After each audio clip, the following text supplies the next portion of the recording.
చివరగా అధ్యక్ష ఈ సభలో గత ప్రభుత్వంలోని నాయకులు గెలిచిన వాళ్ళు 11 మంది లేరు. బడ్జెట్ గురించి మాట్లాడడానికి లేరు. మన తప్పులను ఒప్పులను మాట్లాడడానికి లేరు. సభకు గైర్హాజరవుతున్నారు. ప్రజా సంక్షేమం గురించి మాట్లాడాల్సిన అవసరం లేదు. వాళ్ళకి సమస్యల గురించి మాట్లాడాల్సిన అవసరం లేదు. మనకు వచ్చి ఇక్కడికి వచ్చి మాట్లాడి మనకు ఛాలెంజెస్ చేయాల్సిన అవసరం కూడా వాళ్ళకి లేదు. వాళ్ళకి కావాల్సిందంత అధికారమే. నేను చదువుకుంటున్నప్పుడు కానీ ఇప్పుడు నా పిల్లలు చదువుకుంటున్నప్పుడు కానీ మన స్కూల్లో కానీ కాలేజెస్లో కానీ 70 to 80% అటెండెన్స్ లేనిది మనకు ఎగ్జామ్ రాయడానికి అవకాశం లేదు. నేను మాట్లాడచ్చో లేదో తెలియదు కానీ అధ్యక్ష ఇక్కడ కూడా అలాంటి రూలే పెట్టి 80% అటెండెన్స్ లేని వాళ్ళకి నెక్స్ట్ ఫైనాన్షియల్ ఇయర్కి డిస్క్వాలిఫై చేసేస్తే వాళ్ళు కూడా వచ్చి ప్రజా క్షేత్రంలో ప్రజా సమస్యల గురించి మాట్లాడుకునే అవకాశం ఉంటుందని చెప్పేసి నేను భావిస్తున్నాను అధ్యక్ష చివరిగా విచ్ఛిన్నమైపోయిన మన రాష్ట్రాన్ని పునర్నిర్మించడానికి ఏదైతే మన ముఖ్యమంత్రి గారు 1995లో విజన్ 2020 అన్నారు, దాని నిదర్శనమే ఈ రోజున్న హైదరాబాద్ నగరం. ఇప్పుడు విజన్ 47 కూడా మన భవిష్యత్తును నిర్ణయిస్తుంది. ఏపీని ఆర్థిక పరిపుష్టి చేసేందుకు ఒక అభివృద్ధి చెందిన రాష్ట్రంగా ఆంధ్రప్రదేశ్ను మార్చేందుకు ఈ బడ్జెట్ ఎంతగానో ఉపయోగపడుతుంది.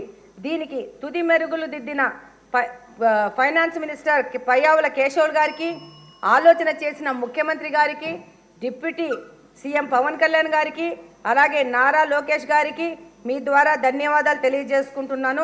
చివరగా మీరు నాకు ఈ అవకాశం ఇచ్చినందుకు మీకు కూడా ధన్యవాదాలు తెలియజేసుకుంటున్నాను అధ్యక్ష. బడ్జెట్ ప్రసంగానికి ధన్యవాదాలు అంటే చాలామంది బడ్జెట్ చదివేస్తున్నారు. అలా కాకుండా సరైన అంశాలు 2-3 తీసుకుని ఆ అంశాల్లో ఉన్న విశిష్టతని మాట్లాడితే ఈ ధన్యవాదాలు అనే ప్రసంగానికి సార్థకత వస్తుంది. ప్రతి వాళ్ళు కేశవ్ గారు చదివిన బడ్జెట్నే రిపీట్ చేసి దీనికి ఎంత కేటాయించారు దీనికి ఎంత కేటాయించారు కన్నా ఇప్పుడు శ్రీమతి సుందూరా గారు మాట్లాడారు. Thank you, Speaker Sir, for giving me this opportunity to speak on the budget of 2025-26.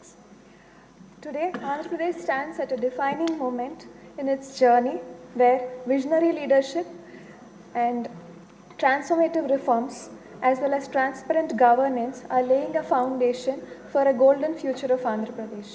Under the visionary leadership of our Honorable Chief Minister, Sri Nara Chandrababu Naidu Garu, our state is witnessing an unprecedented transformation with a clear vision to achieve Swarna Andhra Pradesh 2047. Our Honorable Finance Minister Sri Payyavulan Keshav Garu has presented a marvelous and beautifully designed budget which emphasizes economic prudence, inclusive development and sustainable growth. And with a total outlay of 3,22,359 crores, it prioritizes welfare, public services as well as infrastructural development.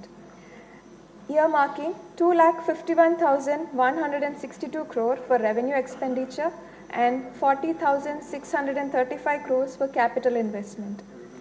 The visionary budget that has been shaped by our Honorable Finance Minister has the foresight of our Honorable Chief Minister Nara